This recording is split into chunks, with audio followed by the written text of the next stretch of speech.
maka yang terjadi apa? Yang terjadi penyesalan yang tiada pernah berhenti.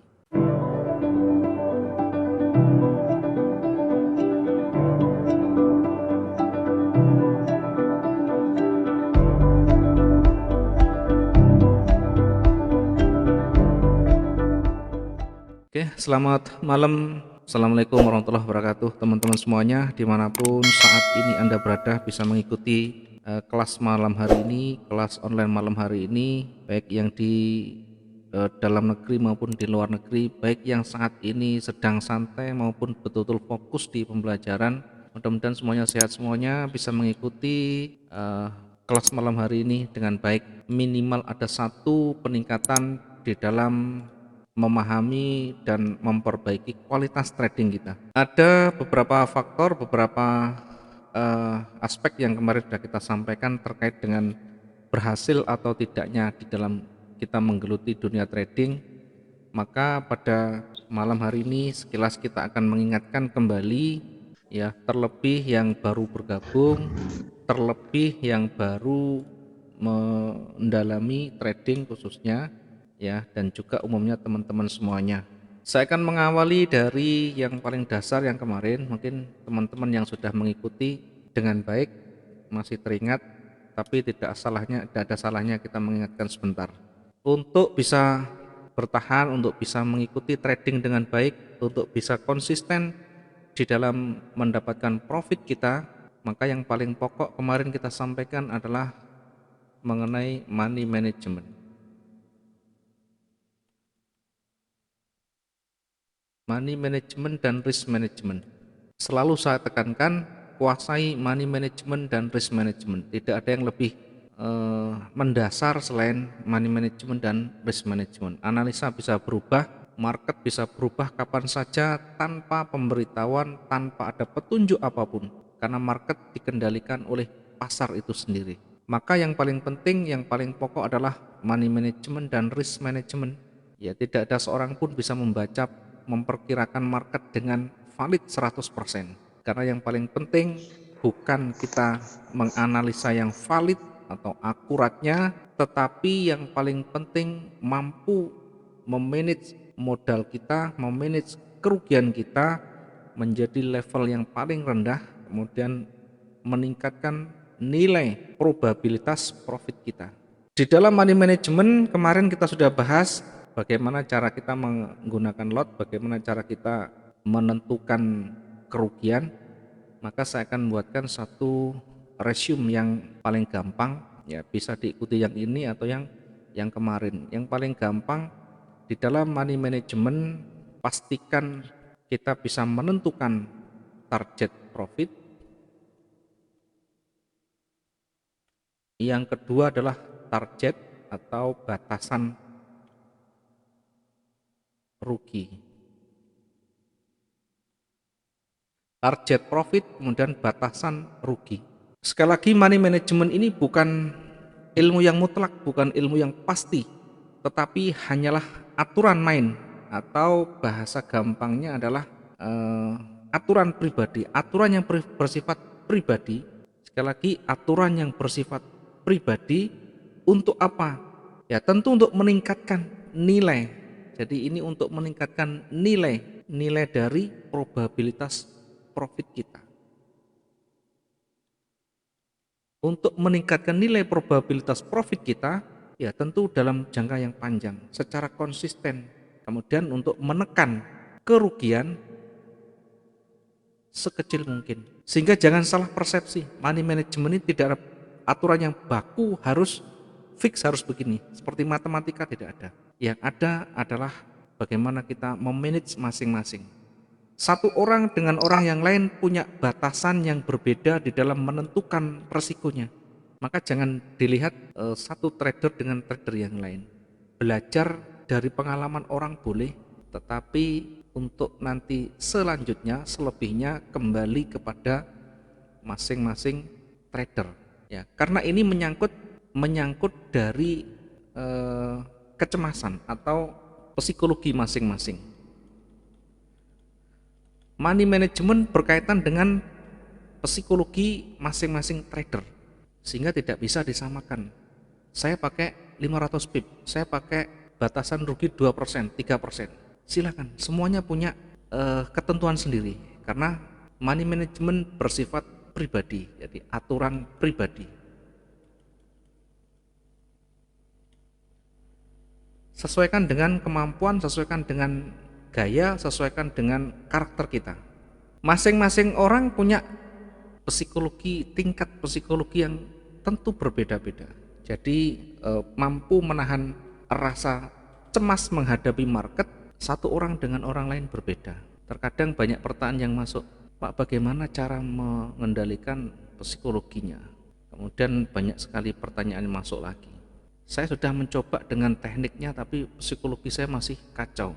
Ya, sekali lagi psikologi ini berkaitan dengan rasa cemas terhadap pergerakan market. Jadi kita punya tingkat berbeda-beda, punya tingkat menahan rasa cemas itu berbeda-beda. Ketika marketnya buy, marketnya naik, kita buy, kemudian ternyata turun. Nah, turun sampai berapa pip, sampai berapa angka, ini punya ketahanan sendiri untuk kita menahan rasa cemas. Karena itu yang paling pokok nanti pelajari, kemudian dipraktekkan berulang-ulang, kemudian ketahanan diperhatikan. Sehingga tidak ada salahnya kalau kita pakai yang lot kecil pun tidak masalah, lot besar pun tidak masalah, karena ini berkaitan dengan psikologi. Tidak bisa kita menjudge satu gaya trading orang dengan gaya kita. Oh, itu salah, itu trading begitu salah, trading begitu tuh tidak bisa.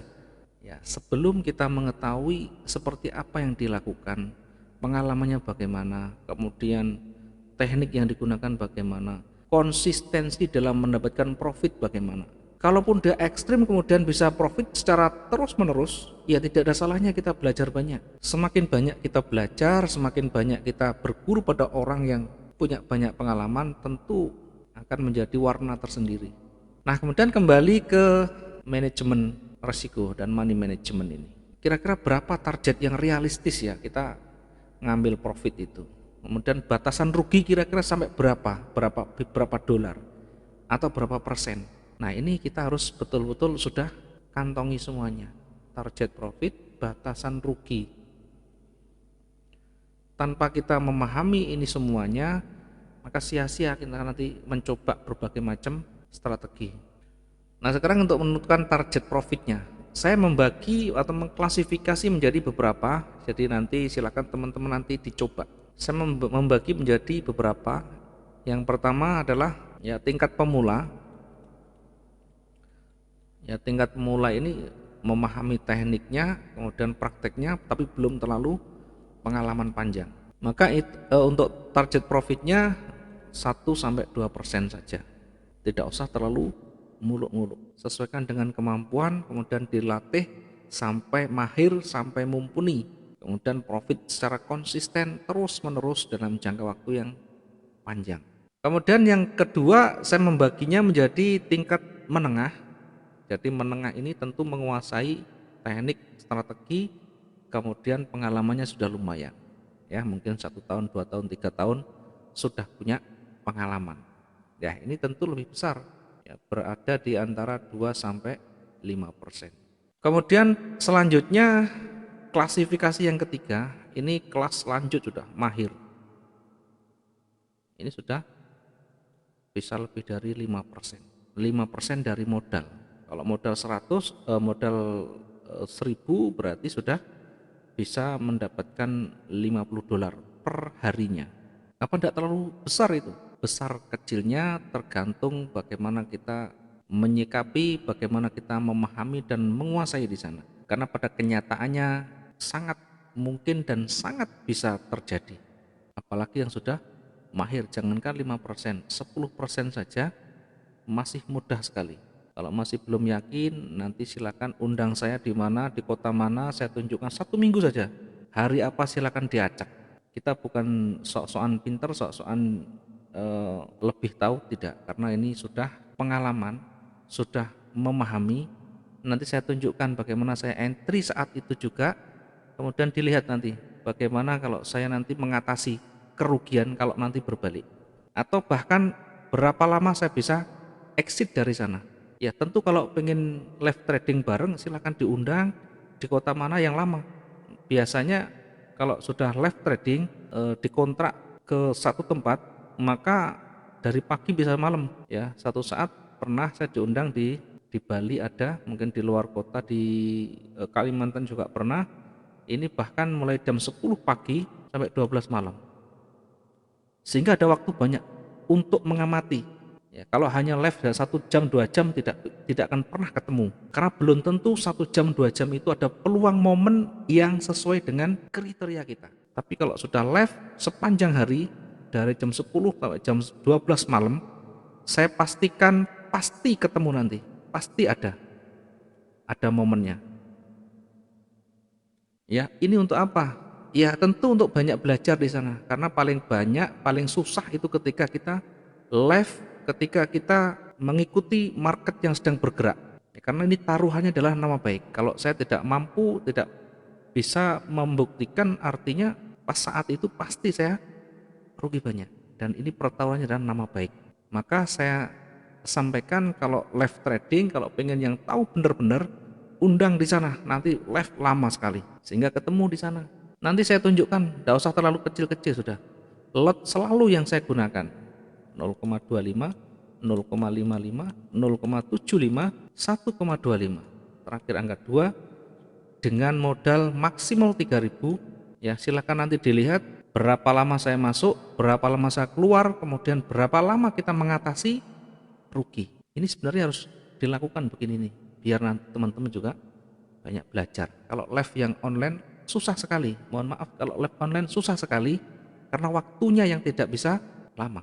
Ya, ini adalah untuk apa? Untuk meyakinkan teman-teman biar nanti teman-teman juga banyak belajar di sana. Kita bukan bermain trading sehari 2 hari, sebulan 2 bulan. 2015 kita sudah 2005 kita sudah belajar banyak di sana, di luar negeri dulu. Ya, kita bukan untuk apa ya, untuk menyemangati teman-teman bahwa ilmu itu atau pengalaman itu tidak bisa dicetak dalam waktu yang sangat singkat. Kalau ada yang mau menyampaikan trading dia hanya setahun 2 tahun mahir dalam segala hal, saya pengen tahu ya, karena pengalaman itu sangat luar biasa. Market itu setiap saat bisa berubah, setiap hari bisa berubah dengan gaya dan modelnya yang macam-macam. Sehingga semakin banyak pengalaman, tentu semakin banyak referensi yang ada di kepala. Itu kalau trading terus-menerus. Tapi kalau tidak trading ya tidak tahu. Karena ada yang pengalaman sudah 10 tahun, ini tidak bisa konsisten profitnya. Ada banyak sekali ya. Mohon maaf saya bukan untuk menjelekkan teman-teman yang sudah banyak pengalaman, tetapi paling tidak sebagai satu penyemangat bahwa yang saya maksud dengan pengalaman lama itu pengalaman yang terbukti di sana konsistensi dalam profitnya, kemudian ada aset yang selalu tumbuh di sana. Oke, silakan nanti dipilih. Saya ini kelasnya seperti apa?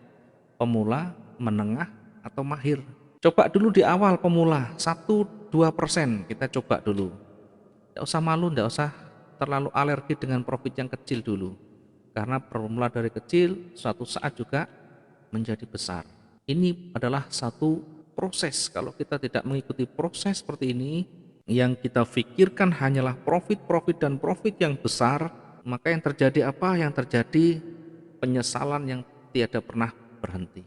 Karena itu dari sekarang dirubah semuanya, mindset kita rubah semuanya. Tidak usah terlalu muluk-muluk dulu kalau kita belum memahami, belum menguasai. 1% sehari sudah bagus sekali. Jadi kalau kita hitung ya 1% itu sudah luar biasa.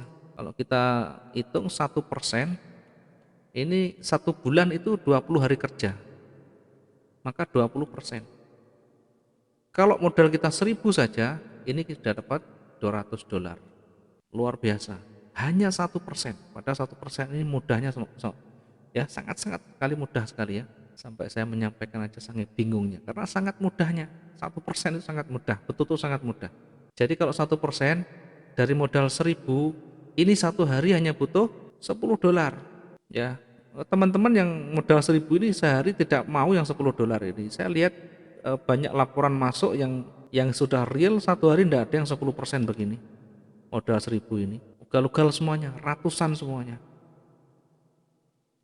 Ini kalau kita membaca laporan dari teman-teman, screenshot dari teman-teman ke kita menyampaikan, Pak ini laporan begini dia, ya kita syukuri ada kenaikan aset, ada growing di sana, artinya ada kenaikan, ada peningkatan di dalam kualitas trading kita. Namun bukan saya meminta yang banyak profitnya, ya. Saya selalu sampaikan belajarlah bertahan konsisten.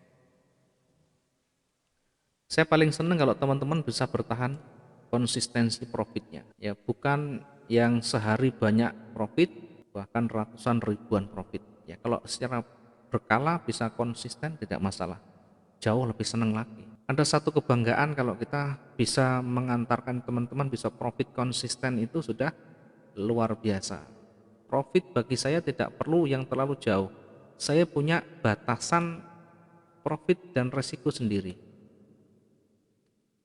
Yang ini semuanya sudah kita tentukan, tidak perlu muluk-muluk, tidak perlu seperti yang lain karena saya punya prinsip sendiri. Bagi saya mungkin 300 sudah cukup, ya sudah. Saya tidak mau melihat terlalu tinggi. Saya menyadari semuanya karena kita punya rencana sendiri. Kalau teman-teman yang lain sudah banyak, modalnya besar, yes, oke. Ya, ini adalah salah satu contoh kita hanya menggunakan profit 1% saja. Gampang sekali. Ya, 1% ini gampang sekali. Kemudian kalau misalnya kita sudah mulai mumpuni, sudah mulai menguasai, kita naikkan dari 2%, kita naik dari 3%, boleh, silakan. 3% modal, berarti kalau modalnya 1.000 berapa? Target kita adalah $30.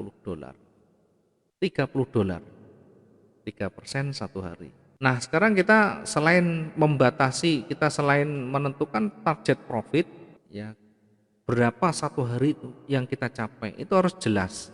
Meskipun target ini tidak selalu harus tercapai, setidaknya ada satu tujuan di sana, ya yang ingin kita capai, sehingga ada usaha maksimal di sana. Kalaupun sudah tercapai di awal 30 misalkan $32, ya sudah kita close, ya tidak usah entry lagi. Mengamati boleh, latihan lagi boleh, tapi real account tidak usah masuk lagi. Jangan diikuti perasaan, belajarlah disiplin namanya, ya belajar disiplin untuk selalu pada aturan atau sistem trading yang kita sudah tentukan. Kemudian selain kita menentukan target profit, jangan lupa untuk membatasi kerugian. Ini harus satu paket. Nah sekarang di pembatasan kerugian saya akan berikan satu klasifikasi lagi. Di batasan rugi atau risk management, ya batasan rugi, saya membaginya menjadi 3 pula. Yang pertama adalah standar 1-2%. Yang kedua 3-5%. Yang ketiga adalah 5-20%. Ini per transaksi.